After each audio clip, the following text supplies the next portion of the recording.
We're friends, Why right? can't we be friends? Copyright. Why can't we be friends? Copyright strike. All right. I see no reason why we can't be friends. I've got 5 good reasons. 1, 2, 3, 4, 5. I thought you were going to take that in a different direction. Lucy Van Pelt looking at you. What? There's a part in the Charlie Brown Christmas where she's talking to her brother, and I can't remember what her brother says, but it's something defiant, and he's like, give me one good reason why I shouldn't do X, Y, or Z, and she's like, I'll give you 5 good reasons. 1, 2, 3, 4, 5. Wait, but I have to ask, do they actually have 5 fingers in the cartoon? For strictly that scene. Wait. That's a good question. Yeah, because in most animated things, Wait, what is this about? cartoon characters have 4... This has nothing to do with the movie. Charlie Brown. Okay. Because, in most cartoons, people have 3 fingers and a thumb. So they only have 4 fingers on each hand. 4 digits, yeah. So that stands to question. She starts with 1, just does nothing. And then goes... 1, 2, 3, 4, 5. Right? Yeah, that kind of thing. Well, it would be more like this because well, they have it's to not have the thumb. easiest thing That's to. She's got like a ghost digit. I mean, What's the ghost? That doesn't. It'd have to be kind of like that. On this completely useless fact, we are going to get started. It's in a different spot this time. Yeah, it is. I did some work on the board. Very nice.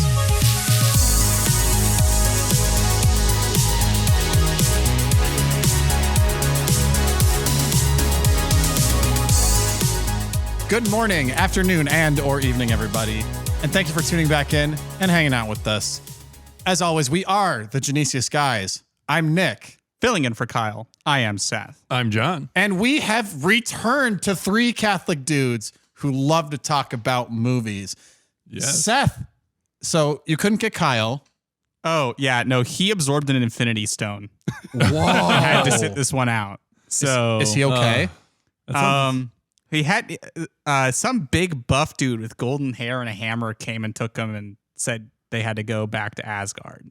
So Interesting. yeah, they just flew off. They left a bunch of like burn marks on our driveway too. I think this the blonde guy must have also left his hammer because I noticed that's here. Oh yeah, you and forgot it was that. found by our guest today, Joe Geiger. You are worthy. Junior. Hey, Clearly, you are worthy. Welcome to the at Genesius least Podcast. today, it just At least happened. today. Wait, He's worthy today, folks. Are you saying just today? Try it. Wait, hang on. I love that his response is absolutely nothing. He's like, I don't know what to tell you. Oh, look at that. Wait, Just does look it at do the thing? Will it do the thing if you give it a try? Not the lightning thing, the other The thing. other that you That tried needs to be turned on to do the Oh, gotcha. like Okay. faded Fair part. enough. So Fair enough. yeah, You're Man. trying to do something before the pod. I can go a little more front and center. Here's my question. Do you think Thor was able to beat the Dark Elves without his hammer?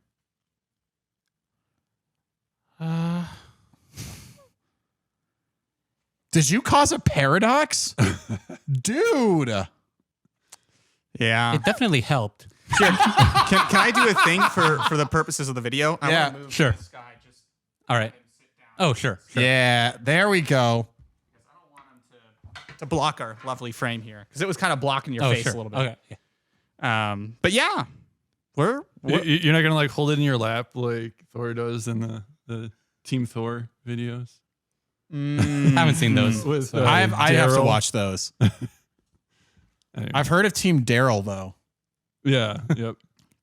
if Thor were present for Civil War, what side would he have bet on? Oh, that's a good question.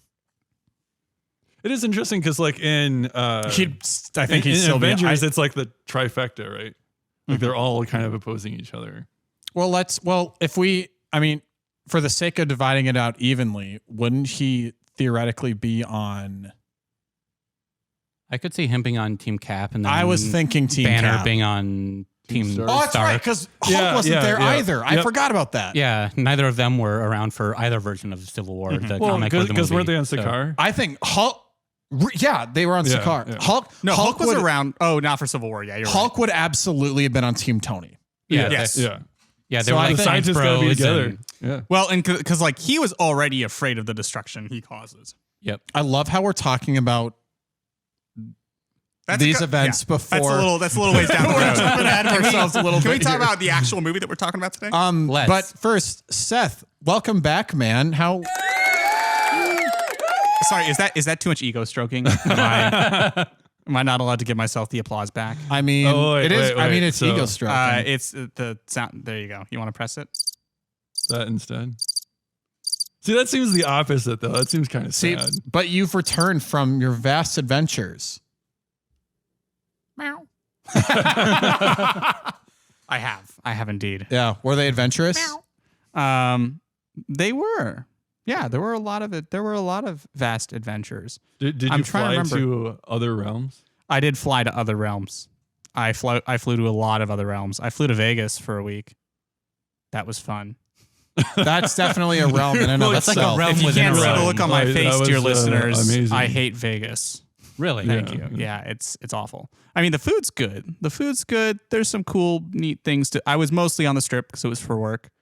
And He works on the Strip. I just I go work at the hotel once a year at the Venetian. You know.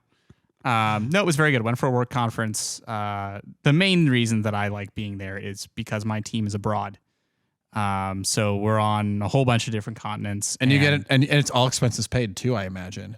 yeah, within reason. Okay. Right? You know, you got like All a right. per diem kind of thing, but That's really nice, actually. but yeah, you know, we get to have food and have drinks and chill out together and See some cool stuff. yeah, absolutely. So I really enjoyed getting to spend time with Did you them. see the sphere at all?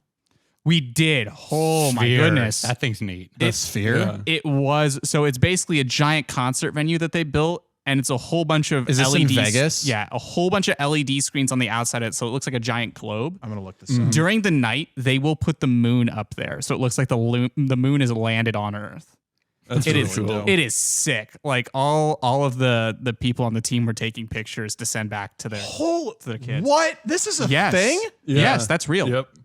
It was very expensive. It went in, I think, double budget. And Yeah, they can make it look like an oh, eye or there a are- sports and- ball. Or, and like any, Did they make it any- look like the Death Star? Oh, I wish they did. That would be cool. If they ever did a Star Wars concert, I bet they would.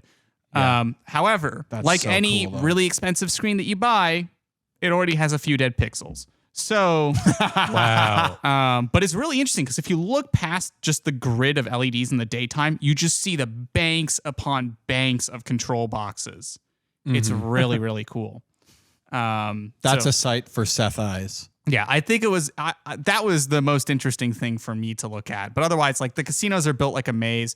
The conference was on one end of the hotel, and my room was on the complete opposite end. So it literally took like 10 minutes just to Dude, you walk got back your to my- steps in. Absolutely, it was good. That's But good it also- exercise. I actually wouldn't mind that because of the exercise value that would go into it. Yeah, but you're like walking, depending on what day of the week. When you're in Vegas that long, let me tell you something. When you're in Vegas that long, you get to see the whole. It's like a character arc. Oh my gosh. You get to see it develop. I can't right? wait to hear this. So, if you're a work person, right, and you happen to be staying over a weekend, right, you arrive on Monday. It's quiet, and basically the entire week until about Thursday evening is quiet. Thursday evening, Wait, what kind of evening is it? You said it's a quiet evening? it's quiet evening. Yes, give me some mood sound. ASMR. Yes. Meow. I'm establishing a scene here. So if you up until about Thursday, it's very quiet because it's just the work crowd. And you'll have like work functions and stuff, and restaurants will be booked in the evening, what have you. Thursday evening, things start to pick up just a little bit. Friday, absolute chaos.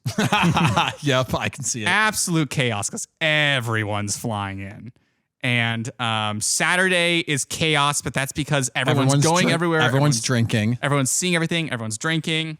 gambling. You know, you got whole throngs of people on the casino floor. You've got brides running around in like swimsuits and wedding dresses and all that with their parties and everything. And the groomsmen are they all have to dress up, right? And all the like the groom and the groomsmen are just in like jeans and a t-shirt. The you know? sanctity of marriage. Yeah. Mm-hmm. And then What was that for? Well, I don't know. because most of that is just like people eloping, right? basically, yeah. There are signs that direct you to the chapel in the hotel, right? That's wild. In the hotel? Yeah, there was a sign that said chapel, right? It just pointed down the Vegas seems like an interesting place. It's like whenever Coulson was talking about Tahiti and Agents of S.H.I.E.L.D. Yeah. It's a magical It's place. a magical place. Yeah. And speaking of S.H.I.E.L.D., well, wait, I'm a movie too early, aren't I? You're a movie too early, I think. Wait, no. Yeah. I'd be a movie too late. Because the movie we're talking about today is Thor: The Dark World. Directed by Alan Taylor, written by Christopher Yost, Christopher Marcus, and Stephen McFeely. Music by Brian Tyler. Came out on November 8th, 2013, with a budget of $150 to $272.1 million. Wow. Where's that? Is the lower end on Wikipedia and the higher end? This is all from the. I would imagine This is all based from on Wikipedia, the best source on the internet. Yeah, I would imagine because certain locations have like film incentive credits, you know, like write-offs for taxes and stuff like It could have that. been like reshoots. I'm thinking reshoots angle because typically what gets reported on Wikipedia is just like the production number. Just like the Yeah. base. Yeah, Okay. and then they don't account for marketing. Marketing, you can assume. Right, marketing is different, but for the budget. Yeah, Well- you can assume marketing is at least 100, like around 100%, like the same cost as the budget. Yeah. Well, in put any the case, the good news is that it definitely made its money back with $644.8 million. It's got a Rotten Tomatoes critic score of 66% and an audience score of 75%. The John, lowest MCU score we've had so far yeah, John, what do they say? For the audience or the critic? for Rotten Just Tomatoes. Both of them. You You were just saying it was the lowest. It's the lowest. It's the lowest critic score we've had for the MCU on this Critics. podcast. Okay. Well, it may not be the finest film to come from the John Marvel is reading universe. the Rotten Tomatoes consensus, by the way. Yes, but Thor: The Dark World still offers plenty of the humor and high-stakes action that fans have come to expect. The USCCB gave it an A3 for adults, and what they had to say: wielding his mighty hammer, the God of Thunder returns with a vengeance in this rousing 3D and 3D adventure. well, Was it in 3D? no, but I was about to say it wasn't dull, dumb, and disappointing, but I mean, as we'll get into it, It was dull, maybe not dumb. It might have been a little disappointing. It's definitely not dumb. But anyway, regardless, the God of Thunder returns with a vengeance in his rousing 3D adventure based on the popular Marvel Comics series and directed by Alan Taylor. This sequel to 2011's Thor and 2012's The Avengers finds our titular superhero, played by Chris Hemsworth, returning to Asgard, his home world, where his wayward brother, Tom Hiddleston, stands trial for war crimes. Back on Earth, Thor's erstwhile girlfriend, Natalie Portman, aka Padme, gets sucked into a vortex to the dark world of the film's title, unleashing a chain of events that leads to battle. Thor: The Dark World assumes operatic proportions as it barrels toward a smash-bang conclusion that lays waste to multiple worlds, not to mention some lovely Georgian architecture in London. That's amazing. They include the architecture style. Parents should note, Wow. parents should note that the violence is extreme at times and not for little ones. Intense but bloodless combat scenes, some scary sequences, and a few mild So- oaths. Here's what just occurred to me. Joe, you're the first guest we've had for a franchise podcast. Okay. That's true. Yeah. How do you feel? Honored. Oh, Good. Okay, good. But So- what, good. what specifically? Specifically, the reason we wanted to bring on Mr. Joe Geiger Jr. is because he has a hot take for us. This is my favorite of the first three Thor movies. Oh, Yeah. wait, hold on. Okay. You said the first three Thor movies. What's going on with 4? I've yet to see it. Oh, good. Oh, that. Yeah. You're probably Spare yourself the pain. you're not your favorite you're one. not Okay. you're honestly not missing much by missing out on Love and Thunder. Can I just interrupt for a moment and speak that I love the unity that comes from the three of us in this matter. It's not something I'm used to. I actually saw Thor 4 with Seth on a double date. Yeah, it was our It first. was a bit rough. Yeah, it was the first movie I saw with my fiance, and Wow. I was low key a little embarrassed. You were low-key a Low-key. little embarrassed. I was low key a little embarrassed to be caught watching this. No, it's like it's weird because like yeah, we're gonna go see a movie. It'll be a great time, and then it's Thor: Love and Thunder, and you're like halfway through the movie, you're like, oh gosh, It's basically a terrible 2-hour SNL sketch. that's true. Is a great way to describe For it. real? Yeah, that's what it feels like. They basically from like Ragnarok, they just kind of like let Yeah. Taika Waititi go and just do whatever he wanted. See, to but they do. did the same. See, but But- they let Sam Raimi have that same amount of control for Multiverse of Madness, and that Yeah. actually turned out okay. Yeah, but the thing is, Taika Waititi's kind of nuts. Yeah. Kind of. I know how That to, is the understatement of the decade. I can explain. He's this. definitely funny, but he needs to be like controlled. Like just like kind of. brought in a but little it's bit. clear that Sam Raimi was really intrigued by the characters and really wanted to create something interesting, even if, in my opinion, he doesn't necessarily succeed in that. I think Sam Raimi should have been given a little more creative control, and Taika Waititi should have been given way less. Yeah, Taika Waititi made a Taika Waititi movie with Thor characters. Which is, well, here's the irony. The ironic thing is that Taika Waititi has some good movies. Like Jojo does. Rabbit Yeah. Oh, Jojo is Rabbit is probably really the good. best movie he's ever made. Yeah. That's one we should cover on here at some point. That is a great movie. In any event, we're So- not talking about so- Thor 4. We're talking about Thor 2. So Yeah, so we want it. So I think right out of the gate, Joe, we have to ask, why is this one your favorite one? I think that it just, while I definitely respect what Kenneth Branagh was going for with his Shakespearean intro to the character in the first Thor movie, I think the second one sort of taking Thor and having him do, Thor things throughout more of the movie, because in the first one he was going through his coming of responsibility arc, going down to earth yeah. and all that. I think that adds points for me. Also, it just I can't wait to hear your score. it comes across as more of like a sword and sorcery and outer space movie, which I think makes total Yeah, sense yeah. for a character like Thor, given the way they chose to present the Nine Realms as like planetary instead of just like Well, especially with the Dark Elves, right? yeah, Like there's Dark a lot Elves, of technology. It's like that they a have, D&D yeah. campaign. Yeah, I was going to say, literally, this is like a D&D movie. It is. The way it feels. It's I- like honestly, it's like the Dark Elves are like the Drow, and you've got pick your celestial race like your and like the Aasimar or- Warriors 3, right? Yeah. They're like your party, Yeah, it's like pick your favorite celestial race. That's sort of the basis for the Yeah. Asgardians, and you got yourself a good old fashioned tabletop campaign. That you know what? That is actually a really solid argument. Yeah. For Thor: The Dark World. Yeah. There's this one there's- problem. Not that it doesn't have its faults. I will. No, the issue with, because like the way you're saying it, like it is like conceptually, it's great. Yeah. The story is dull and disappointing. 2 of our 3Ds. I would call it maybe a little dumb. I don't know. In some parts. It's 2.75D. But I would say I would say one thing that, like, especially from rewatching this, I remember when I first saw it and I was like, man, this would be like really cool when they go and explore all the different realms. Like, cause like they explored the Frost Giant world or realm. Yeah. In the first one. Yeah. And now they explored I mean, they go the back dark to the Frost elf- Giant realm. Yeah. Yeah. Briefly, And then I was like, but- in Ragnarok, it's like, oh, they start with going to the fire realm. This keeps moving. That's like fine. That's fine. Anyway.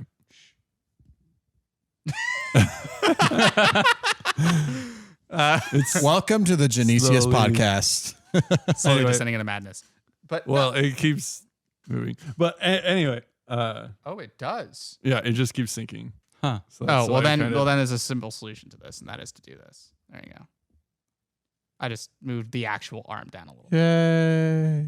You okay? Okay. Anyway, I was like, did I just break John? I thought it'd be really cool if they Wouldn't went be the and it's first time. He isn't a what- fart. What about the other like 5 realms, right? Yeah. It's like Right. you have Earth, you have Asgard, you have the Fire realm, the Frost realm, the Yeah, we Asgard. have So there's still Midgard. 4 more that they basically Yeah. never touch. And Yeah. you're like, that'd Thanks, be so Taika cool. Like, what Waititi. is those things? Well, and at a certain But- point, it's pretty clear that they abandoned this whole like tree concept to Yggdrasil. favor more of like the Guardians of the Galaxy. Like this is just Yeah. a group Like a of space worlds. hopping. Yeah. One way I've heard described the Thor trilogy as a whole, and I know we are not at Ragnarok just yet. We'll get there next year. But Thor 1 is very much a Shakespearean drama. Yes. I've heard Thor 2 described as Lord of the Rings in space. That's a very high bar. Yes. I didn't Lord of the say, Rings is I didn't saying a say little it much. met the quality of Lord of the Rings. It's a I just want to space be fantasy. clear. Yeah, it's a But- space but- fantasy. I do really appreciate of like going back at these of like they feel like very different movies from each other. Yeah. Like especially watching like Iron Man 3 and Thor 2, like how different they are from Yeah. one another. So And I'm just like, that's really cool. I love that, especially we're obviously not there yet, but like Yeah. how Ant-Man was like, we're doing a heist movie. Like it's just something like I can't this is wait to talk completely about Ant-Man. different than like all the other stuff. And it's like I feel like they kind of like, yeah, with Ragnarok, it was like, oh, we're gonna go be Guardians. And it's like, well, now you're like almost the same movies. yeah, so there was a little bit to me that this Shakespearean thing seems a little off on because they do carry it over at least a little bit to this film. Yeah. One, Odin he kind of abandons wisdom, like because in the first movie, he is supposed to be basically like the wisest Yeah. of the Asgardians. Can I make a comment about Odin? Yes. I hated him in this movie. Yeah. Well, He is quite possibly like not saying like because he's not like written well or anything, but like as a character, he's just the worst. Well, because like he was a very good fatherly figure in a way in the previous. I was gonna one. say Of- in a of way, like that he was calling Thor to more, and in this one it's like No, he was a just- trash father. yeah.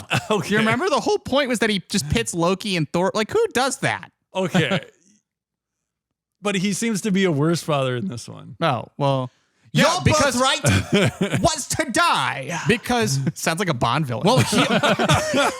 well, he also like I think Odin's arrogance really comes out to play here because Thor is just like, this is what he should be doing, and he's just like, no, my way is the only way. Mm-hmm. I think it's a little strange in the sense that he's supposed to be kind of like this peaceful person. Which Ragnarok is like Yeah. further embellishes on. Yeah. But in this one, Thor's like, what's the difference between you and this dark elf dude? And he's like, the difference is that I will win. And I'm like, who am I watching? Okay, But Thor is also not completely wrong in Yes. this case. Yeah. No, well, that's the point. Like, it's not that he's wrong. It's just that how they chose to characterize Odin seems like they really forced the conflict here. Whereas I think there was a way that Odin could have been. Because here's the thing: the whole point of Thor deciding to take action was that Odin was being passive. Odin's like, I'm going to wait for them to come to me, and this time we're going to be ready, and this time Because they we're gonna be didn't come to you already. the problem with that is that they already did come to you, and it doesn't really like. Despite the fact that you're saying you're just going to fight to the last man, you're actually being really passive. And so I think if they wanted to play like his passivity in that sense is what drives Thor to action. So I feel like if they're just going to be passive and they're going to give him the choice of action to just wait, why not actually make that like a peaceful thing? Or like he wants to talk to the dude or something, right? I'm not saying I know how to write it. I mean, but I don't think I guess there is a point though that doesn't Odin kind of understand the power of the Aether? yes. Yeah, he should. So he doesn't want to just like, because the thing is, Thor does something risky by bringing it to them. And I Yeah. also don't think Malekith would have been totally game for peace negotiation talks. Let's be real. Because his main goal is to get it back because it basically stole it from he him. wants, in the words of the benevolent Sheev Palpatine, unlimited power. Yeah, he was pretty much going That was pretty good. Thanks, man. Yeah, very good. Malik in this one is basically just going for reverting the universe back to its, pre-light stage.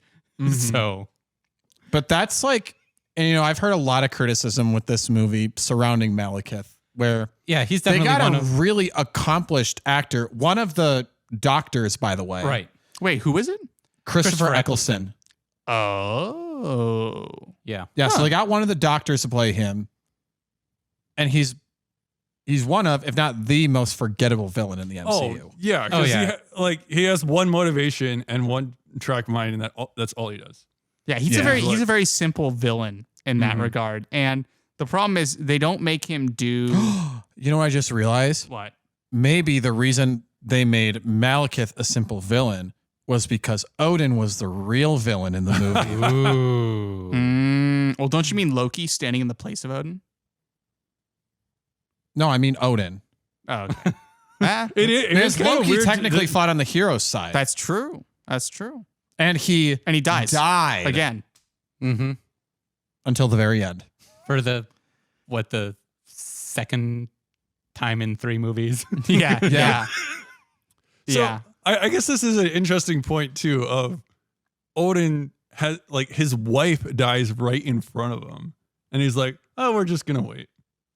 Yeah, that was a little. what? Yeah, it doesn't change his approach at all. Yeah. No, and obviously his actions make sense in the context that he's not thinking straight because his wife just died, And the interesting thing for me at least when it came to sort of the interaction of all the characters is that they took sort of the Shakespearean-ish and they toned it down and they shed.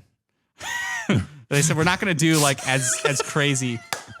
Here's the problem, though, is that the moments where they do decide to be more like haughty Shakespearean kind of dialogue, it sounds very odd. There's a scene where they're escaping Asgard, and they finally get on the little skiff thing, and Thor looks at Loki and says, "Okay, Loki, show us this secret." That is exactly the word I would have used to describe that thing because it looks exactly like one of the sand skiffs in Return of the Jedi. Yeah. And the thing about it, they must have done some kind of ADR or something because Chris Hemsworth's voice sounds deeper, like he's trying to be macho. He's like, "All right, Loki, show us the." Maybe that's like a what kid Chris pretending- Pratt made fun of in Avengers: Infinity War.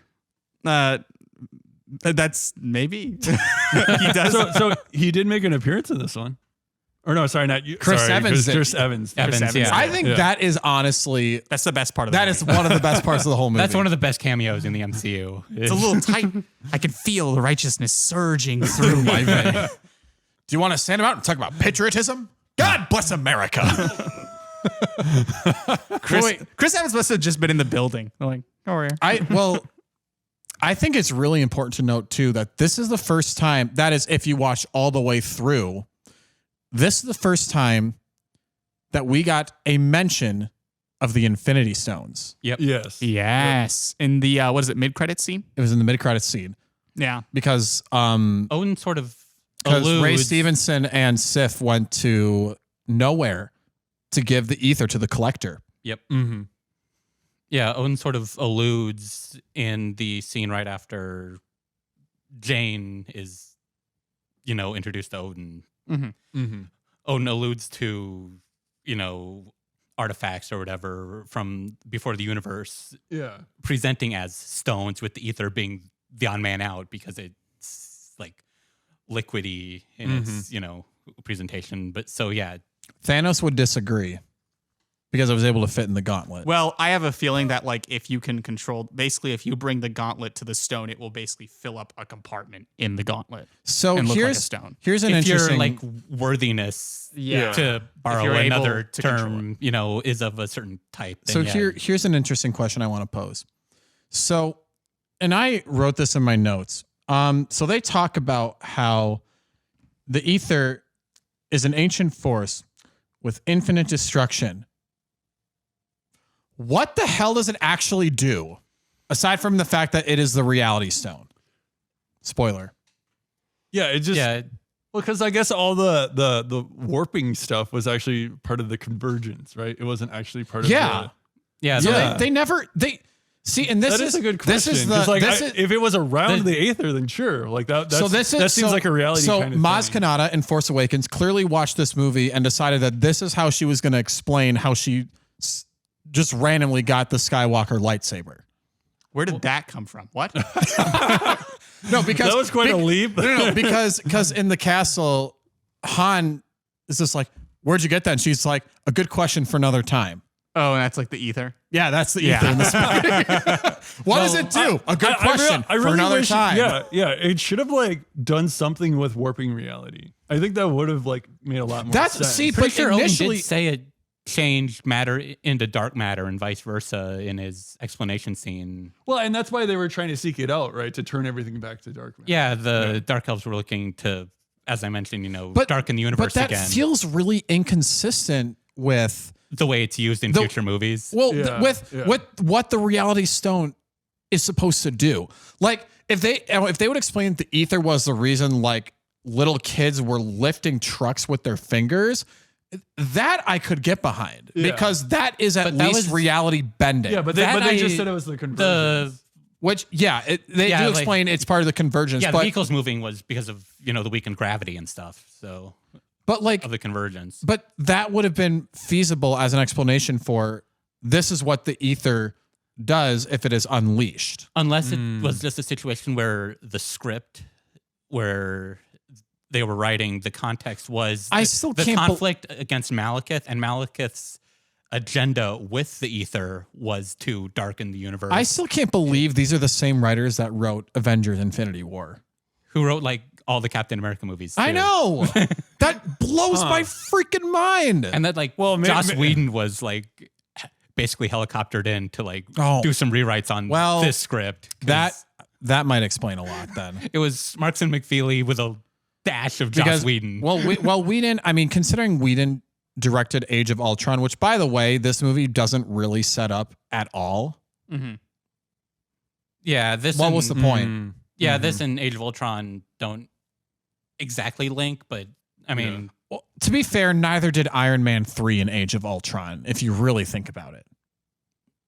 Well, yeah, Iron Man 3 doesn't do much to set Iron up. Man 3 linked a little bit better than this did, but it still didn't do much. I mean, we talked about Iron Man 3 and like it's kind of it's more about quote unquote wrapping up Tony's story than it is about setting anything else up. Yeah. And even then, like, per our discussion, it didn't really wrap it up super well because he's just back again later.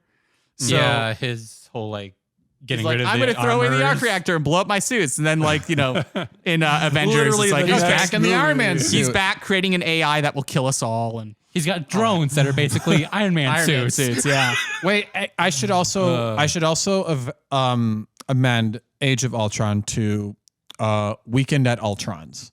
Weekend. Weekend at Ultron's. That's basically what it was, but we'll get there later. Breakfast at Ultron's. No, Weekend at Ultron's. Okay. I'm playing on Weekend at Bernie's. Okay, I was thinking Breakfast at Tiffany's, but anyway. Wouldn't that be a funny parody? Breakfast at Ultron's. You know what I like about destroying the world? It's about change. Sorry. I needed my robot voice for that, but I don't have an Ultron voice changer on this since I No, you needed the a board James memory. Spader voice for that one. I could do some stuff, I could. AI is You scary. could, a little you could just Spader. harness your inner Robert California. Robert California. I mean, they're all. Here's the thing: they are all. It's James Spader. I imagine being himself, because James Spader is a fantastic. He looks like the kind of person that can like tell you a story with a gun pointed at you, and you still enjoy the story. Listeners, I want to make it clear that the fact that we have tangented about 6 movies that's not the Thor the Dark World, I think really shows just what we thought about this one. All right, I can bring it back on track. I can bring it back on. You know, I got a funny joke to bring us back on track. Oh, Ready? boy. Sure. Funny joke. Did you know that the God of Thunder is not Thor's full title in these movies? Do you know what it is? It's the god of thunder from down under. Wow. Just Okay. saying. That's not bad. Also, his abs get a separate credit. Wait, do they really? No. But they really put those they front and deserve center at it. the start of the movie. I feel like that's the kind of thing Taika Waititi would go out of his way to do. Well, he did in Thor 4. He credited No, Chris no, no, Hemsworth's no, no, abs no, in Thor no, 4. that's not what it was. But he literally like tore off all of Chris Hemsworth's clothes Yeah. for the movie. Yep. He did. Unfortunately, poor Yeah. guy. There He didn't was even a- want to do it this time. He didn't want to do it in Thor 4. They were just like, "Look, you have to do it." He's like, He didn't- "Fine." He didn't even like his own Thor movie. Yeah, like he was. That movie made him basically quit acting because he's like, "Pff, "I'm gonna just enjoy my time with I my thought family." Hemsworth had some health issues too. He did. He found out he was predisposed to Alzheimer's. neurodegenerative disorder, and so he's like, Oh. screw this filmmaking. I'm gonna go. Basically, he disliked Thor 4 so much, from my understanding, that it basically made him say, I'm gonna prioritize my family. Well, I would imagine. I would That's imagine probably though the that best they're. thing that came out of Thor. Yeah. Well, I would imagine that there's a high probability that they're gonna bring back Chris Hemsworth for Avengers: Secret Wars or Kang Dynasty. I hope so. If only just to have someone in the room that has an established history that we can be like, oh look, it's that guy. We like that guy. Y'all don't see them recasting at all? No. No. That Lady Thor already died. Oh. Oh, man. Seen sorry. it. Shoot. Do you even care? No.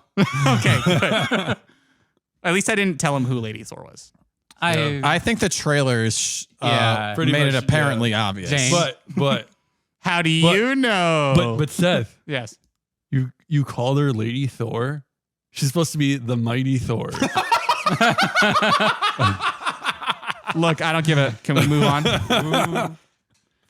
Thank you, Seth, for affirming what literally every other Marvel fan was thinking. I mean, it's Anyway. basically anyone talking about the movie. I would Look. say I probably enjoyed this movie more than they did. You know, based on- okay though, but actually though, like I understood it better this time around Okay. because I hadn't watched this in a couple of years. Yeah, it's been a while for me too. It's been a while since But I've seen any I of the watched it and MCU. I'm just like, like, and I don't know, I don't know if we could transition into scores or if there's anything else we want to talk about. or Well, I what, think but I think one of the things is I feel like Thor and Loki got a lot more like focused on their character. actually, yeah, Yes. Than that the character previous development movie. was actually fairly good. Yeah, seeing Well- those two like bounce off each other in this one was pretty special. Well, That's for and- New and- York. I like her. So, but one of the things a that's great also fascinating is like a lot of the times you see these movies and the bad guy either dies or gets locked up and that's it, right? Mhm. Like they don't really address kind of what happens to them later. And this one's like Thor has to directly like interact with Loki after what he did in Avengers. Yeah. I think So- I think the single best piece of writing this movie, apart from the Chris Evans cameo, is where what was it? Loki asks like, "Have you come here to gloat or something like that?" Oh, so when he's putting up Oh, the front, Yeah. and then Thor yes. is like, "Show me how you really are." No, well, yeah. like, There's that moment. That is a great moment emotionally. Oh, yeah. There is a line where, I can't remember what exactly Loki's like. Oh, you're gonna offer me this, and Thor just replies with, "I'm going to offer you a far richer sacrament," while like rubbing his hands together. And I'm just that like, was a good that's line. a good line. I don't know why. The way that is worded just sounds really, really like So- cool. But, Another- but I thought that was really telling of like how good of a relationship that Loki had with Freya. Yes. Yes. That Yeah. like he has this interaction of just like him and her in his own imagination earlier in the movie. You know what I and just- then like when he finds out that she dies, like how much it actually wrecks him. You know what I just realized? We didn't even talk about the Earth side of things. with Dr. Selvig, Yeah. just running we around didn't naked. even Running Touch naked that. around Stonehenge. I That's actually one of my least favorite parts. Of the movie. That does bring down the movie. I would until agree. Stan Lee The way shows they- off. The way they presented that was one of the shortcomings of the movie. It could have. Yeah. I think it could have been great. It could have been really funny. a great concept. for sure. Having Selvig break after what happened to him in Avengers. Yeah, is it like makes totally total fitting. sense. Yeah. The thing is, once you actually get Plus, his clothes, we got Stan Lee asking if he could have his shoe back. Exactly. Oh yeah. and I mean, here's the thing: once you got Dr. Selvig's clothes back on, he was a normal dude. Yeah, he was fine. He's got this bag full of medicines, and the intern's like, "What the heck?" He's like, "I had a god in my head, right? Like you tell me." Yeah. Yeah. And then he finally encounters something really nuts, and he's just like, "Okay, I guess it's not me. The world's crazy. I can be as crazy as I need to be, right?" And just chucks him, and like that was really cool. I think everything leading up to that part should have just been better written and executed. This whole movie could have been better written and executed. Let's be real. The synopsis. because it definitely has like the potential to be more. It just I feel like in some ways it's just not executed very well. But there are certain aspects. Like I think Loki was done very well in this movie. Mm-hmm. Yeah, Luke has done well. Malekith, not so much. That's pretty apparent. Well, and they actually, if it's not, it is a somewhat obvious setup. But I think the first time I watched this, I did actually think that Loki had like properly betrayed Thor.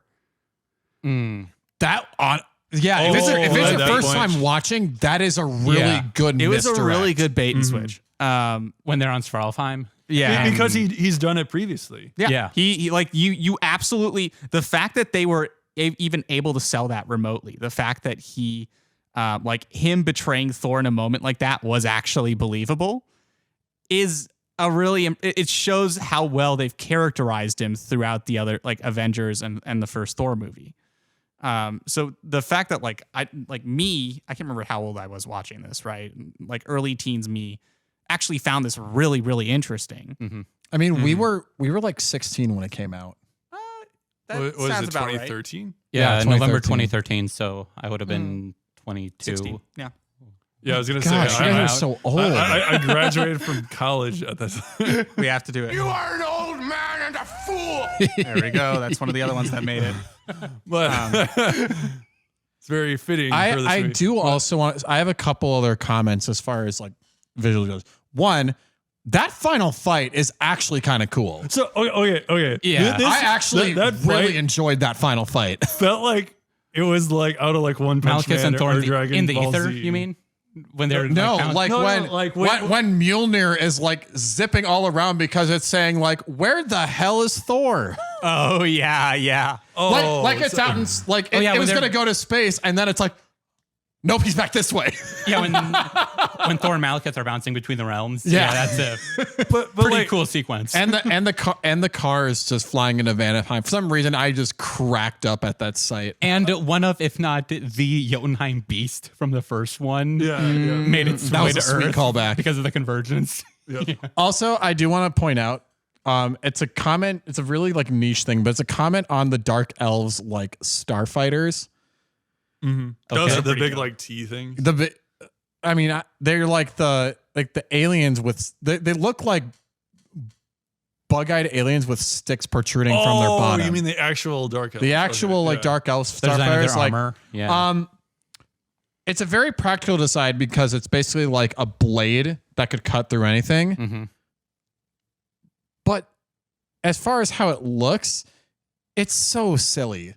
Like when they were like first coming to Asgard and they were like zipping and doing this, I was laughing. I'm like, this is so goofy. So almost so like- it kind of looked like almost like one of those. What is it? The Like a B-wing from Star Wars almost. well, No, but I the don't way know if that I'd it was compare it to a moving, it was almost like B-wing. Wipeout, right? Or like the thing where you have to like Yeah, the hole in the wall, where you have to like fit to the different spots. So it would like move to where it had to be to like fit through the different. I was like, that is a little goofy. It's such a goofy design. I love it. That was pretty good. I do think, can we all agree that Asgard, or at least the main building in Asgard, looks like a giant pipe organ? Yes, Yep. it does. Oh, I mean, so did the Emerald City in the Either a Wizard pipe of Oz. organ or a pan flute. So That's a good comparison. it is kind of, yeah. Did I miss something, or do they explain at all how they get the Bifrost back? They just built it. No, they never explained it. Yeah, they No, you mean the Rainbow Bridge? Yeah, the Rainbow Bridge from the first one to the second one. Yeah, they don't explain that. They don't explain it at all. Because it's like he destroys it, and that's his sacrifice of never going back to Earth. Granted, they use like a dark magic to get him there in Avengers. Right. Right. But then like he comes into this one, he's like, oh, it's all fixed. We're all good. We can just go whenever we want. I wonder And I was like, what? Actually, I wonder if they fixed it either. Well, because like you said, they used dark magic to get Thor to Earth. I wonder if they fixed it while he was fighting the Chitauri in the Avengers. They also could have fixed it with a Tesseract. Because The you think about what Space is what is Stone. the test? Yeah, the Tesseract is the space stone. It's literally for teleporting places. Oh. And so Because they did say they have it, right? yeah, Because that's why Yes. they drop off. Yeah, the they Aether. do. Yes, they do. Because Yeah. they still have it in Ragnarok. See, It's not- all they had to do was say that. You know, like That's- it's yeah. not even like There's a lot of things in this movie that aren't either well explained or aren't explained at all. yeah, they're just kind of written in there. It's like, oh, that's the way it is. You know? Again, it's I would amazing say- that these writers also did the far superior Captain America movies. so. Yeah. I do find it just a few small things that it's funny that you see like the predecessor to Korg.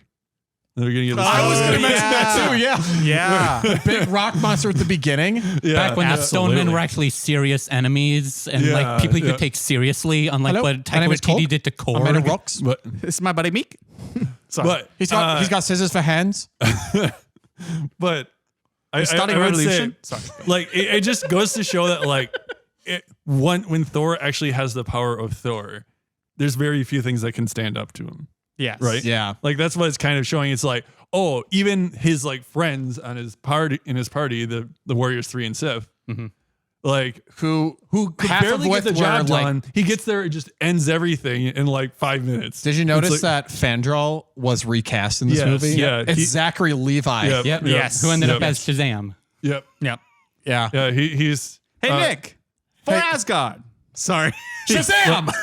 But he's he'd be a lot more powerful if he was Shazam. Dude, if Shazam Anyway. somehow, you know what's really funny is Shazam in DC is like supposed to be the original Captain Marvel. Yep. Yeah, I think he would. I think if that was the Captain Marvel movie, the MCU would be that much better off. I really liked the first Shazam. I've not heard good things about the second one. I but haven't seen it. actually recently for the first time watched the first Shazam movie. Really? I thought it was pretty good. I loved it. I thought it was It's really great. funny. It's great. It's like Big meets a superhero movie. I've seen that's it. a Oh, great. yeah, That's a yeah. great way to put it. But anyway, what I was getting at was, it seems like even now, like at the beginning of the movie, that Thor doesn't really come up to anything that is like a challenge to him, right? But Yeah. then when he actually meets Malekith, like that battle, he could easily lose at any time. Like he's not able to like protect himself that much with just the hammer, right? Right.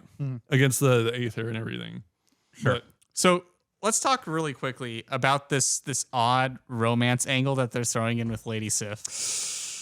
Yeah, the love Yeah, that was triangle. questionable at And best. even like it's really weird because like she is clearly like maybe not crushing on him necessarily. She wasn't in the first movie. Yeah, it's true. Like in the Was first it crushing movie, on him? Not, No, she no, no, wasn't 'cause crushing in on the him first in the first movie. one. He was crushing on her, and she's just like whatever. And then Well, now that he's actually like taken responsibility and is now like He's now the most eligible bachelor in Asgard. In the 9 realms. in the 9 realms. I am the most I mean, eligible- it would make more sense if like she That'd be grew a up lot as of his pressure to friend be the most- and then like now sees him as like something more than a friend. well, also But- his dad may or may not be pulling the strings a little bit. Oh yeah, yeah. Well, no, he totally has a conversation. He with- absolutely is. Yeah. He's Yep. like, you would be. He literally says you'd be better served by what's in front of you. It's like, first of all, On the she don't balcony- have to serve him. On the balcony overlooking the training ground. Yeah, literally just like yeah. the shot clearly shows Lady Sif, and Thor's just like, no, I fell in love with Earth Woman. Like, get off my back, right? It is really weird in like the next like in Age of Ultron then too that like Jane breaks up with him. Oh yeah, And it's No, just like- that's not until Ragnarok. that's off screen in Ragnarok. Yeah. like right before Ragnarok. Yeah. Wait, it's not in Age of Ultron? No. No, they never bring it up in Ultron. They never bring up Jane in Age of Ultron, yeah. for maybe for good reason. But anyway, I thought he was good like as somebody that's like a similar level and ability to Thor to like challenge him in that way. And it is kind of interesting, like, because Thor in some ways is like similar to Superman and like how powerful he is. Yep. Right. So it's like, how do you Plus, write they're both a aliens, good story? so that helps. Yeah. Like, how do you write a good story for somebody that powerful? Like, can always like solve problems with just their strength. You know, Joe, I And it's will like- agree with you at least on this, that like when you ask yourself, what do you expect from Thor in a superhero movie? Thor the Dark World does do it the best. Out of the Thor movies, at least, Thor is being Thor. Yeah. Because Yes. in the first movie, he's like a fish out of water. Yep. In Ragnarok, like they kind of overhaul his character a little bit. Like In Ragnarok, you're saying? in Yeah, Ragnarok, yeah. yeah. Oh, yeah, because, totally. Because like, you know, he's like, he loses the hammer, spoiler, and he's and like they do something It completely doesn't quite. they do something completely different with him, and then they made a goof out of him in Thor Love and Thunder. They make his Yeah. sense of humor not the kind of sense of humor you would expect from a character like Thor. For Yeah. Thor, you have like fish out of water type of humor, but then they go to like the Guardian of the Galaxy kind of humor in Thor 3. Yes, that's a great way to put it. But I think Thor the Dark World, I think Thor the Dark World does Thor the best. Not, again, Seth, why are you laughing? I'm just imagining a moment where like Thor gets the crap beat out of him and he's just like, you know, holding his back, and some random bypasser that he just like saved, or passerby that he just saved. It's just like, has a lisp and goes, "Are you Thor?" And he goes, "Yes, I am." Anyway, I deserve that. Yeah, I'm gonna get that out of the way. Wait, hang on. I need to affirm. You took it off the soundboard, didn't you? Which one was it? No, it's here. Oh, that's not what I was going to do. What were you looking for? Agreed? Oh no, page Oh. one. Page one. Agreed? Thank God. nice. I was really page one. I was really worried that was one of the ones you took Look, off. I knew which ones we used most often, and so Agreed gets one. Both meows get one. I love how you kept both of them. Yeah, they're right next to each other. And then, of course, we had to do this. Tony Stark was able to build this in a cave with a box of scraps. There we go. So I had to include those. Very specifically. With a box of scraps. Yes. It's too good. That one fits very well with most things. Watch our Disney episode, guys. With a box of scraps. Make sure to watch it with a box of scraps. You guys brought it upon yourselves. When I saw you guys playing with the soundboard, first of all, I appreciate I was hoping we would get to this. I appreciate the soundboard, like the editing call outs. I appreciate it. Messing with the soundboard. I was like, all right, now come on. Anyway, I digress. You secretly enjoyed it. So for scores, I think we should you should add a little line in there for Joe. I did. Okay, it's just not updated it here didn't yet. Yeah. translate on there. I just But Joe, as our guest of honor, and because I'm really curious to see what you would give this, let's have you go first. It's out of 100. Yep, out of 100. It's tough because Because you like this movie better than most people. I guess I like more of what they were trying to do. Not that, it doesn't have some issues with execution and all that. So just, Yeah, it would be awesome to have like an actual fantasy movie like in the Marvel universe. I will admit this was a hard one to score for me. 70. So that's just going.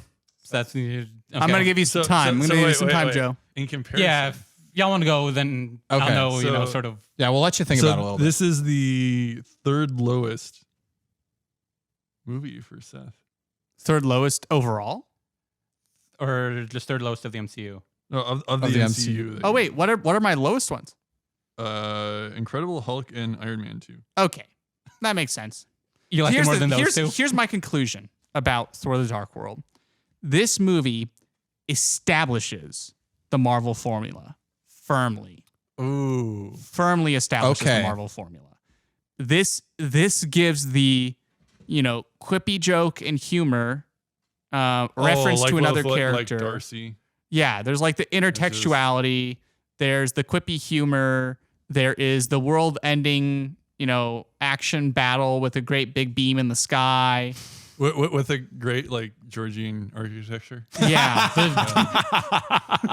There's a city Georgian that's getting architecture. leveled. That is definitely one of the funniest things you could read in a USCCB thing, but it's still not as good as dull, dumb, and disappointing. Yeah, and it also continues the Thor formula of Thor gets humbled, loses people that he loves. That just continues through every single movie that he has. So it's almost like he's got this like really long tragic arc of just everyone in his life. The problem is they don't really give him the resolution that he needed in Thor 4. Yes. That's all I'll say about that, because obviously we're not at those movies yet. Yep. But, that's generally what happens. But do you know this theme, though, of the Thor movies? At least from the first 3. Yeah, that he loses. Yeah, it's about his losses and stuff like that. Yeah, and I like it because you get to Infinity War and Endgame, and he just tells Rocket, he's like, what else do I have to lose? Like, literally all he's living for. Yeah, in the his moment. dialogue with Rocket is some of the most intense, emotional talk in, all the MCU. Well, one of the things that I will say, too, is it's like the Asgardians get just wrecked over and over and over again. It seems like. Yeah, they're not really doing like they get wrecked by the Dark Elves, they get wrecked by Hela, and then they get like destroyed by Thanos. And the thing to remember is that they are not. Wow. I interpret this as Asgard being way past its prime. Like probably, the reason that it makes holds, sense. the reason that it still holds such sway in the larger universe around the time of the start of the Infinity Saga is that they have this legend of being former conquerors. There's just the pedigree. Yeah, pedigree of being they're basically Asgardian. trying to hold the peace, right? Yeah, so they basically said, we have the most powerful stick. And then the problem is they've held the most powerful stick for a couple thousand years. And by the time we get to the start of the Infinity Saga, their power has long waned. And I imagine that all of their soldiers are out of practice. Well, after the Frost Giants, had their, interference with Thor's supposed first coronation in the first one. Yeah, so there's constant invasions into their they're land. constantly being poked at by just, Also by the screenwriters. those two. So that by Plot the time armor, not really. Yeah, so by the time that Hela enters the scene in Thor Ragnarok, they are shown to be incredibly weak, and she basically Actually, they're not even. It's not plot armor. It's plot fodder. Yeah, is what the Asgardians are. Yeah, by the time we get to Ragnarok, right, Hela just lays waste to the Murks whole them. army in a matter. Yeah, it shows them to be a paper tiger. Well, one of the things that people give them a lot of crap, and I understand they're kind of just there to be a character, but I thought it'd be really interesting if they put more development into the Warriors 3, and then they just murder them off. The Warriors 3, it was just whatever. Warriors 3, or who I'm thinking about, Heimdall. Heimdall is my boy Heimdall. Man, that dude. Yeah, I actually he deserved more. I really felt for him when he dies in Infinity War. Spoiler. Yeah. Who cares? Well, if people haven't seen Infinity War by now, go see it. Yeah. This is 3 or 4 years. I'm not going to hold to spoilers. No, that's fair. No, I actually felt when he dies, right? Yeah, because he's awesome. He is one of the coolest characters in the Thor franchise. He gets the coolest moment in the first movie where he's trapped in the ice, breaking out of the ice, breaking out of the ice. Oh, well, he did a really awesome scene in this one too, where he took down the invisible. Yeah, he jumped on the ship, on the invisible ship and just decloaked it by running a sword through it. That was cool. Is this also the second time he's committed treason? Yeah. Yeah. Oh yeah. Yes. Yeah. Because he helps Thor against. He betrayed Loki cool, as when he was acting king in the first one. The most loyal traitor of Asgard. No, it is really. I always found it really. You can count on him to be treasonous when treason is the way to go. The dishonest man you can trust to be point. dishonest. It's the honest one you have to look out for. It's like at the end of the first Pirates of the Caribbean Exactly. movie where the governor calls out to the Sparrow. no, to the what's his rank? Barbosa? No, the what's his rank? The admiral or whoever. When Sparrow. Oh, it's been a long time jumps since I've and- seen these movies. Yeah, Yeah. Oh, what? No, Sparrow's the one that says the line because he's talking with Barbosa. Captain Jack Sparrow. And I mean, like the very end of the who's first the one, Yeah. when third guy? Sparrow like fell off the cliff. oh, this is and- the day that you almost remember that this is the day that you almost caught. Yeah, Captain but Jack Sparrow. yeah, but then you know how Governor Swan tells Admiral or whoever, what's his face, that like sometimes an act of An act of piracy can be in itself. Yeah, the way to go. Yeah. The way to go, yeah. So That's fair. yeah, Heimdall is the one you want to commit treason when treason is the way to go. I see what you're saying. I love. He is the most intimidating bouncer you can imagine. Because like He sees all. Jane Foster gets to Asgard, and it's just this big dude clad in like gold with his Yeah. giant sword that goes, Shh, "Welcome to Asgard." Like, yo, So Seth, you gave it a 70, which is honestly higher than I was expecting. From yeah. you. Dark World 70, Heimdall 105, yeah, yeah, Norrington. and yeah, we'll switch to Joe. You got a score? All right, John, you go next. Yeah, I'll let y'all go first. 77. Okay. Okay. So I would say, what was I comparing it to? 1 second. So I thought I actually did like it a little bit better than Iron Man 2. So I just Interesting. I really like the concepts behind it and like some the character work with Thor and with Loki. Yeah, I do think there are like some pretty positive things. Besides the one scene that you mentioned that looked kind of bad CG, I actually thought it looked really good. There's a moment. Or like- there's a moment where Jane Foster is having one of her visions, and it's after Frigga dies. Oh yeah, and Yeah, like yeah. the ether is supposed to be like taking over the sky, but it looks like PlayStation. It is. graphics. Yeah, it is it's- weird. yeah. It is I think, weird. I think CG. what it is there's something off about the lighting and the texturing. They chose to paint it as like this fluidy thing, but the Yeah. scale doesn't look quite right. Mm-hmm. And so they really should have just painted it as like this ghostly, gaseous kind of form that was infecting everything. That would have been cool. But- So I think that was a poor visual directing choice. I did think like the dark world looked pretty cool though. Like I don't know, like some of the atmospheres and stuff. Like I think that was just one bad scene in the CG anyway. So I think, I've been kind of flipping between a couple scores here. What does your heart tell you? You just wanted to put the same score as you. I did consider dropping it to a 70 because I originally had a 75. And because I was thinking about this a lot the past couple days, but to be honest, I might actually have to agree with Seth here. 70. Wait, actually, you know what? I'll do you one better. I will take the median between what my original score was and what my new score was, and I'll do 72.5. Ooh. We did it! Let's go. Applause. We got him to use a decimal, you, folks. we got the math professional to use a decimal. I'm already regretting this. I think we're gonna be good friends. For a long time. Well, Joe, your time has come. Yeah. You can balance it out, Joe. You can bring it higher. Yeah, this one's a little tough because I don't want to seem like I'm totally like rah for it because I do recognize some issues with it. Like the Malekith treatment. I think Who's Malekith? Exactly. duly noted. See, Yeah, they don't even the- give a name to like his assistant that turns into like the beast. Actually, they guy who do. became a They just- Cursed. Yeah. Yeah. Curse is Curse? Real original Marvel. that actor who played Curse is Wombozi in the first Bourne movie. I haven't seen those movies. Whoa. Yeah. Okay. Yeah. Very interesting.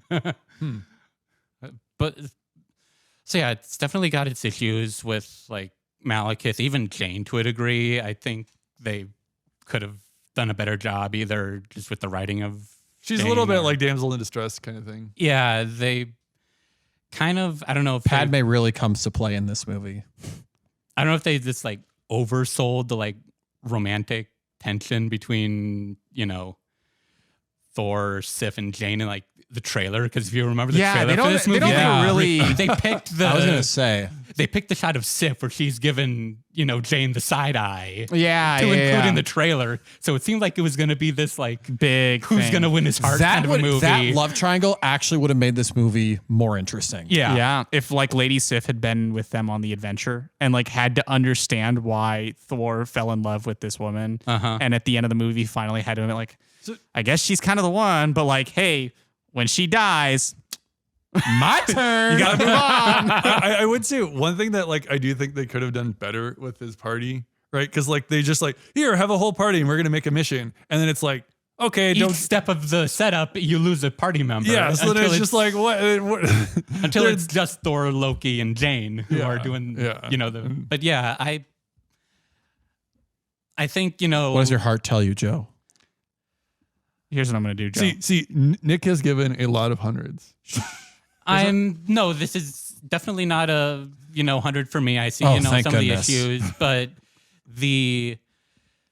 how shall I put this? Figure skating judge in me who sees what they were trying to do, you know, and giving points for effort.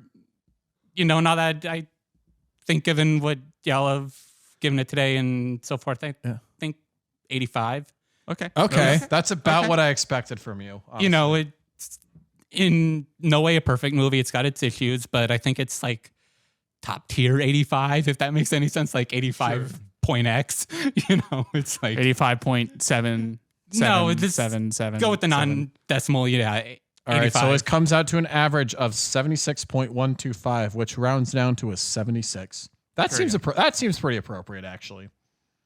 Yeah. But yeah, it's one of the movies that, you know, should do, you know, be a little better This than movie it. should have been better than it was. Yes. 1,000%. Yeah. It had all, like, It had all the right stuff. on paper, it had most of the makings of Yes. a really good, like, sword and sorcery in outer space comic book, This you know, could, this adventure. could have been a really fantastic movie.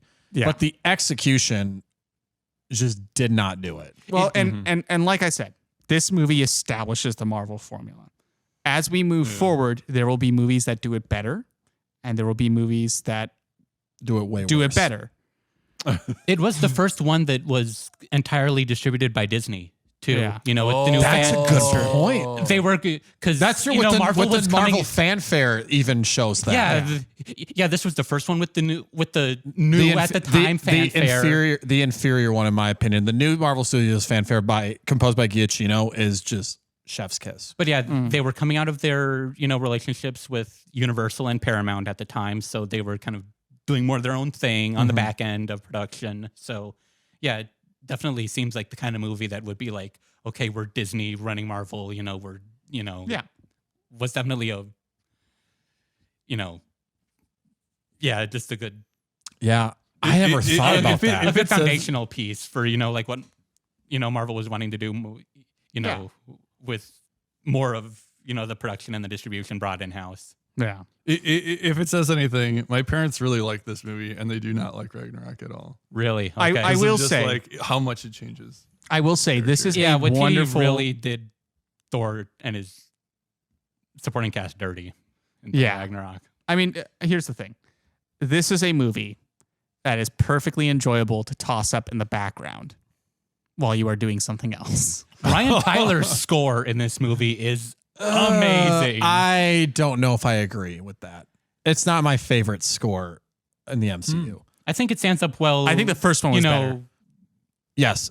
I'll only say Patrick one Doyle's thing. first Thor movie, I think, is absolutely superior. I think that might be my favorite Thor score, actually. The first one? The first one. Okay. It's the so outro good. in like the first movie. Oh, it's so like good. yeah. It took them like Yeah. I can't remember what the figure was. It took them at least a couple of weeks, maybe a couple months to make that.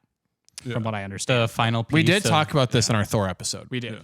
So Anyway, I'm gonna we're a little over time, We- yeah, so we I'm should. gonna cut it All right. short. But I want to thank you personally, Joe, for coming on the podcast. Yeah, thanks so much for having me, guys. Yeah. especially Or for the coming first franchise. Yes. Yeah. Yeah. It was a Wait, hang on a minute. I just realized, wouldn't Tom Kirsch necessarily be the first one?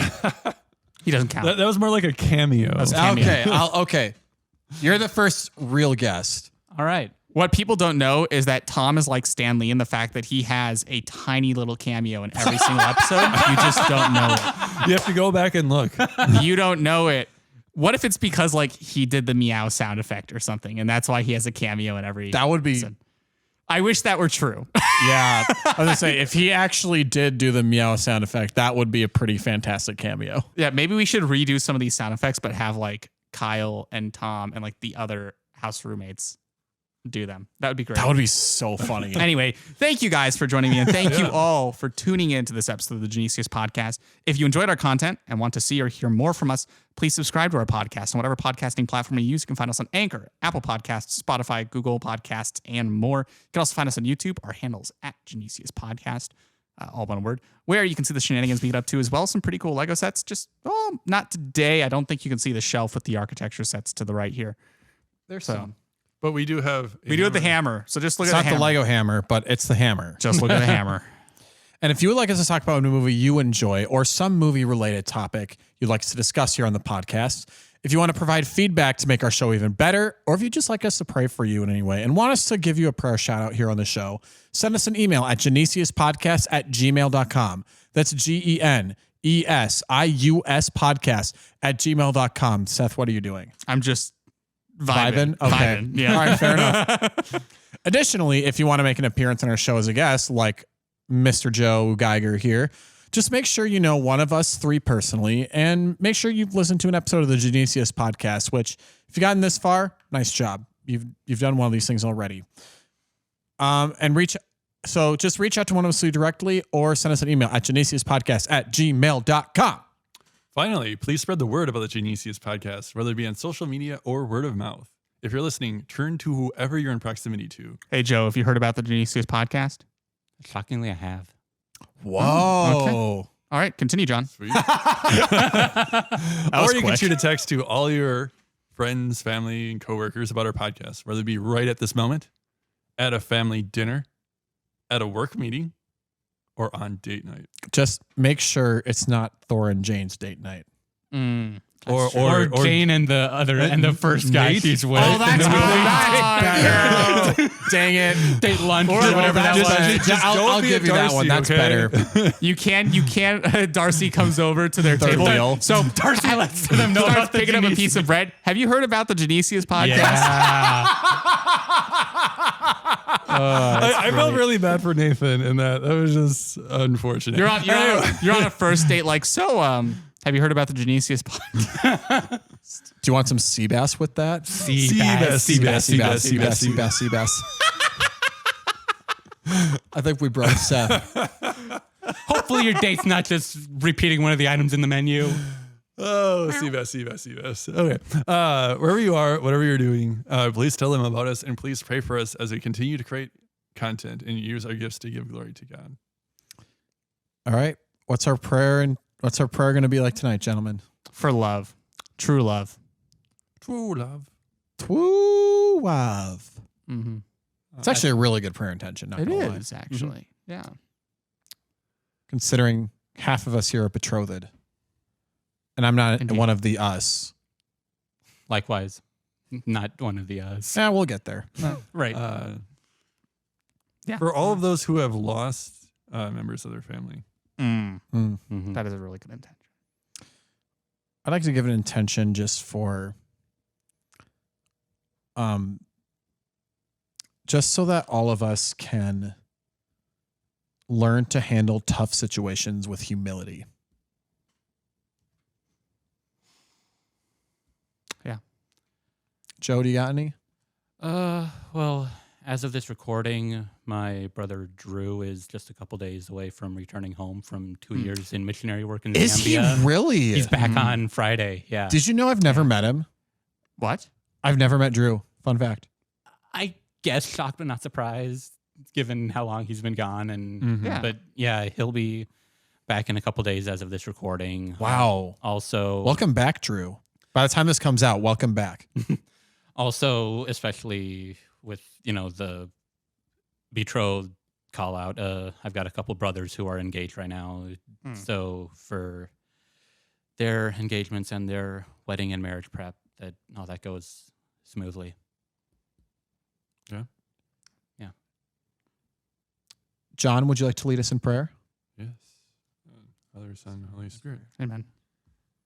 Thank you, Lord, for good brotherhood, for being able to talk about the goodness in our lives. Also to be able to share in the things that we enjoy. As well as we bring the intention to you of those who are transitioning to a different stage of life. For those who have passed on.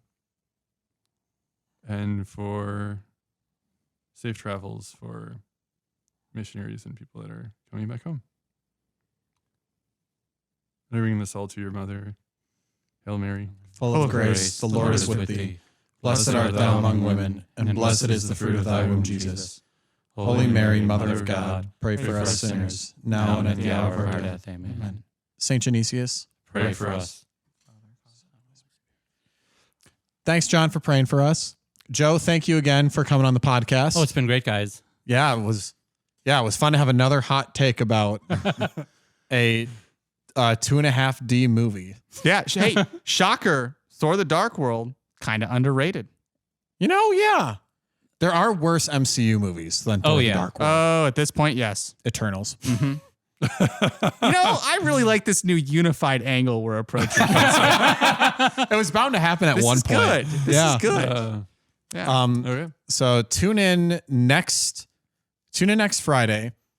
I'm trying to think ahead here. Tune in next Friday where we will be talking about something completely different.